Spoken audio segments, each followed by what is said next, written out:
Somewhere in Russia, a man who stole $2 billion is walking free right now, and nobody can find him. Before he ran, they built an empire. Founded in 1999, Wirecard grew from processing payments for adult websites into Germany's premier tech champion. At its helm stood Markus Braun, a chief executive who projected absolute, calculated confidence. Braun took the company public in 2005, aggressively expanding into Southeast Asian markets through a highly complex labyrinth of third-party partners.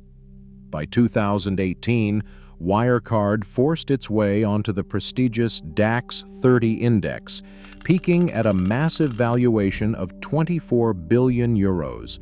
The business model was incredibly difficult to parse, but complexity was sold as genius. You'd think sophisticated investors would demand transparency. They didn't. They willingly bought the entire illusion. To maintain this illusion, Wirecard pointed to a massive financial safety net. 1.9 billion euros, roughly $2.1 billion, was supposedly sitting safely in escrow accounts in the Philippines. This massive cash balance, split between BDO Unibank and the Bank of the Philippine Islands, was meant to reassure anxious investors that the company's surging Asian revenues were backed by cold, hard cash. You'd think bank officials would easily verify these vast sums. They couldn't. When asked to verify the funds, both banks issued immediate, absolute denials. BDO President Nestor Tan revealed the documents confirming the accounts were complete forgeries. BPI President Cesar Consing went further, calling the certificates spurious, and stating the bank had no record of Wirecard ever being a client. Then, the Philippine Central Bank, Bangko Sentral ng Pilipinas, delivered the final blow. Governor Benjamin Diokno confirmed that this massive fortune had never passed through the nation's financial system at all. The first false door had closed, and the story turned much darker. The money wasn't lost. It was never there. In 2014, a corporate lawyer named Pav Gill joined Wirecard as its head of legal for the Asia-Pacific region. By 2018, Gill noticed transactions that made no financial sense, discovering fabricated invoices and forged bank statements. This was not a minor error. It was a systematic effort to inflate the company's books. In October 2018, Gill put his findings into a formal memo, warning senior management that their Asian accounts were significantly overstated.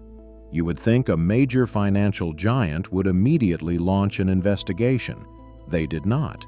Instead, they turned on their own lawyer.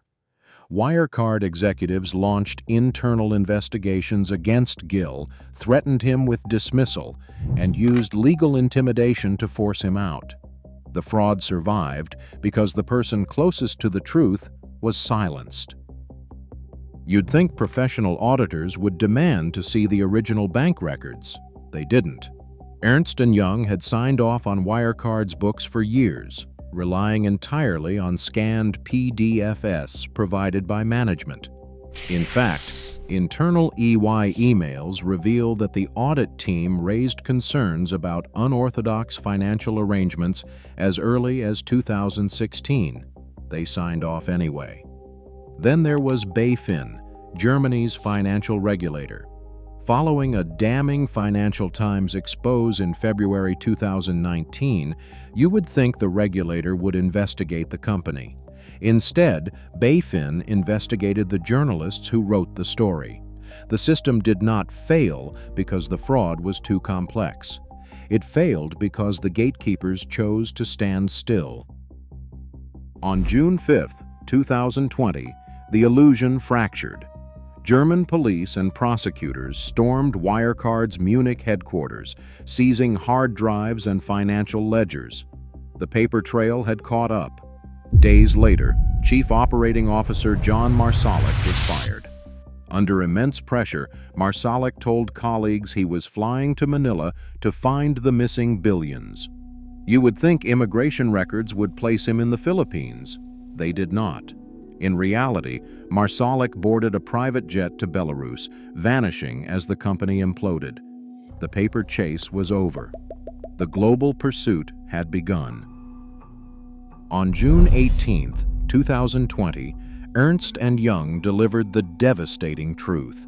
They could not verify the balance. The illusion was shattered. 4 days later, Wirecard's board made a stunning admission. The missing 1.9 billion euros did not exist. It had never been there. The company's massive valuation was built on a vacuum. On June 25th, Wirecard filed for insolvency, collapsing under the weight of its own deception. But as the dust settles on these multi-billion-dollar ruins, one question remains. How did a phantom empire fool the world for so long? The doors are locked, but we hold the key. Marcus Braun now serves a 14-year prison sentence, his corporate empire reduced to a criminal record. Other executives faced cell blocks, and liquidators continue to pursue systemic gatekeepers in civil court. You'd think this would bring closure. It doesn't. The man at the very center of the deception, Jan Marsalek, remains entirely out of reach, living openly in Moscow under Russian intelligence protection. While the state punished those who stayed, the architect of the phantom billions remains a shadow. How deep does the collusion truly go? The doors are locked, but we hold the key.